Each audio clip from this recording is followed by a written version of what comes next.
who I'm with tonight. That's all. With 10. This part make you think about what's going on with Redlaw now, which called the Mormons. The Mormons have more than one wife, they marry their daughters, and all this, all they keep it all in the sisters and children, and all the different children. Sister wives. Yeah. That's the same. Do you realize that right here we see trouble starting? But apparently, not only here, we see it happen with David. We see it happen with Solomon. We see it happen all the way through, where if the wife come and say, listen, here's my handmaid, sleep with her. What was the first thing he should have said? No, that's not right. But he wanted to keep the peace? No, he was happy in what was going on. Does the handmaid have a handmaid? No. It makes you wonder sometimes, why does the Most High use these conditions? And you know what it makes us understand? That we're just dust. And his plan is going to come to pass with us or without us. Conditions don't change the highest plans. You realize that? Just like our emergency doesn't change what he had planned. He's going to use it. He's going to use it for your good or for your bad. For your destruction or for something that will help you. And hopefully we learn from it. So now, Bilhah has two children. Dan and Naphtali. Leah has four. Reuben, Simeon, Levi, and Judah. Do you think these brothers are close? No. What kind? Listen, not only are the wives estranged from each other, but the children themselves would also have conflict amongst them. Do you think that Leah is saying, Bilhah, send Dan and Naphtali over so we could homeschool them with their other brothers? Do you really think that's going to happen? Nope. Do you think Rachel is going to say, let's have a nice little family reunion? Nope. It's going to cause conflict between the siblings also. So now, she already have 4 children. Bilhah now have 2. And listen to what now Leah is going to say. Verse 9. And when Leah saw that she had left from bearing. Now, is this not crazy or what? What did she do? She took Zilpah, her maid, and gave Jacob to wife. And Jacob is like, Raise the roof. Raise the roof. Why didn't he say, let me pray about this? You know why? He didn't have to pray about it? Because it was the custom of where he was. And when you are in the custom of those people, you're going to start doing what they do. Well, you have to go back. He was in Haran. And let's remember that's the exact same place that Abram and Sarah was. Exactly. They're there. So not only is it the custom of the people, it's the custom, of the place, it's their custom. It's their custom. Exactly. They don't see nothing wrong with it. Why do you think Ahijah tell Abraham, leave your country, leave your kinsmen, and go to a place that I'm going to show you? You know why? He knew he couldn't change them. They already had, that's just like Lot and Sodom and Gomorrah that was doing all these crazy stuff in there, right? They liked it. That's why they stayed. Let's not criticize them. Let's look at our society today. Let's look at our society today. What happens in our society today? The same thing is going on. Today, now the gays could go ahead and adopt. And you better not say nothing about it. Why? If we say anything about it, then that's a civil rights issue. The customs of the people have become even more wicked. Even more wicked today. Today it is taught in young men's mind that they should go out and have as many women as they want before you get married. Don't just settle for that one. I remember a person in the gym asked me about that. She lives with this guy and was asking me about well, Mr. Perry, what do I do? I say, it's you, it's not him. Well, what do you mean? You're living with him. You selling yourself short. If you're in the customs, what's going to happen? You're going to become a part of that place. That's the reason why I said what? Come out of her, my people, and be what? Separate. Listen, you cannot be separate and still be a part of. But that's old-fashioned. What's old-fashioned about that? You know what's old-fashioned about it? We call truth old-fashioned.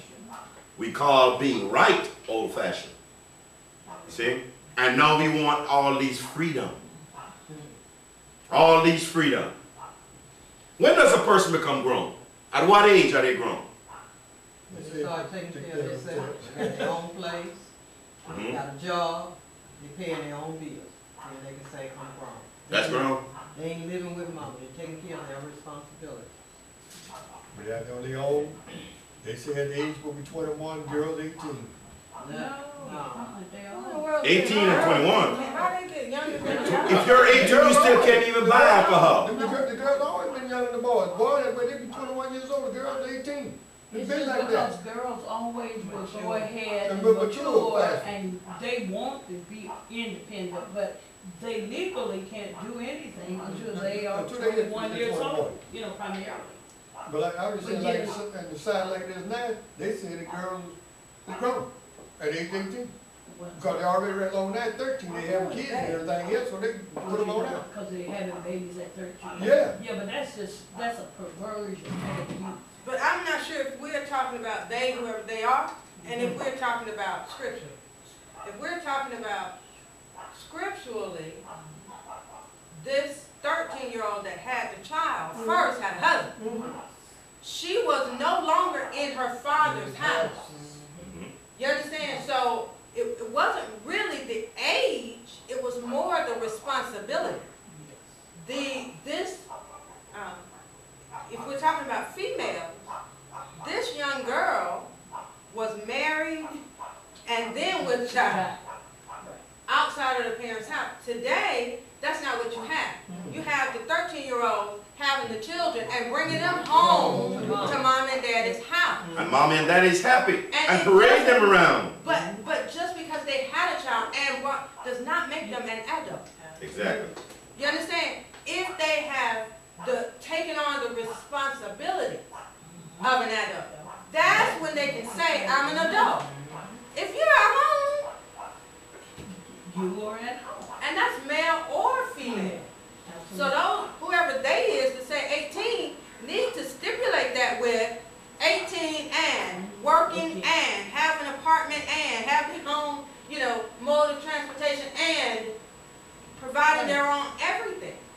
Because that's what constitutes when we are an adult. That's when we are mature, when we have accepted the responsibility of being an adult.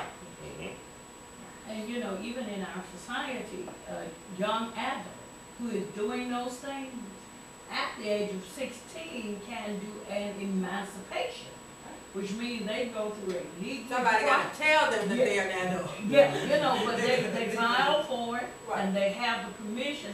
But you know, some of them are in horrible situations, and it is better for them to do on their own because they've been doing it for so long anyway. And therefore, they can make judgments for themselves.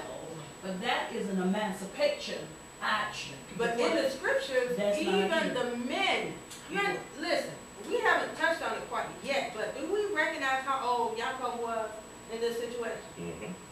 He was in his 70s. He's in his 70s. He's in his 70s. If that ain't grown, I pay you. But yet he asked Laban for everything. He asked him, can I marry your daughter? He asked him, can I have my wife and leave? You know, because he was subject to him. Even being an elder at this point, he was, He's an elder. yeah. He wasn't no young guy. No, he wasn't. He was had not, all these children. Yeah. Exactly. But isn't it interesting that we see Abraham choosing a wife for Isaac. Rebekah, right? Sent his servant right back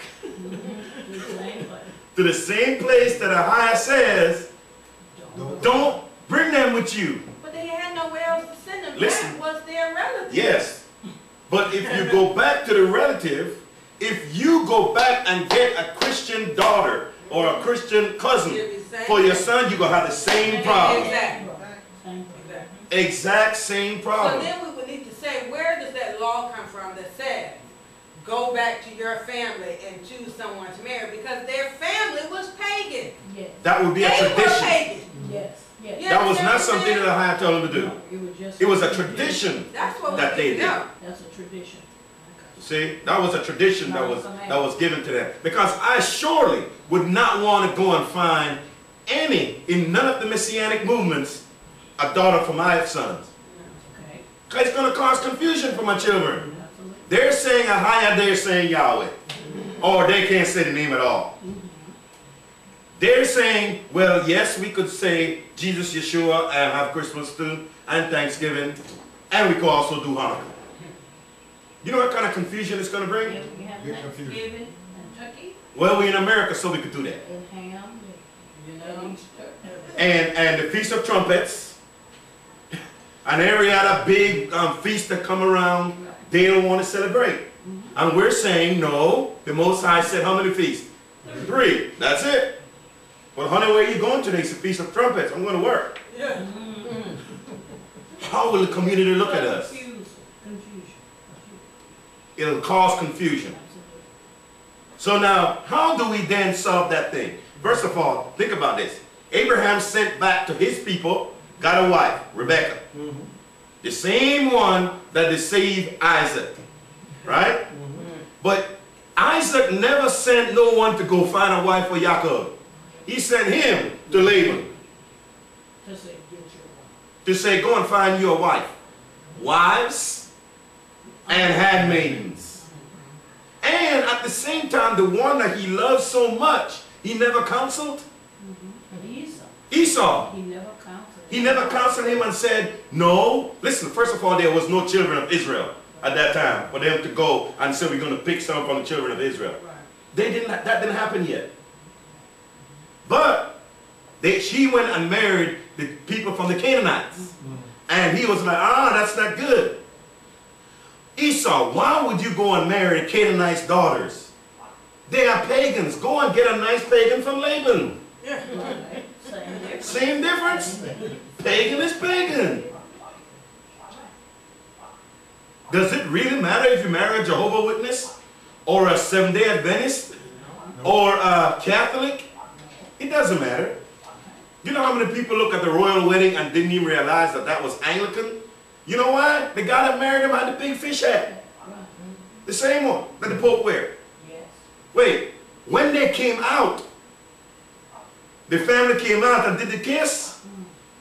Do you realize the Pope does the same thing? Millions of people stand and wait for the Pope to come out and wave. Where did they adopt that from? Oh, yeah, the Anglican is a branch of... It's a branch of Catholicism. Of Catholicism, yes. If you look at the way when the Pope come out and the street filled with the people, and you could see that same diagram, the same formation of thing, it's the same way it looked from Buckingham Palace. And guess what? All around the world, they have the same thing. It's built in a specific way.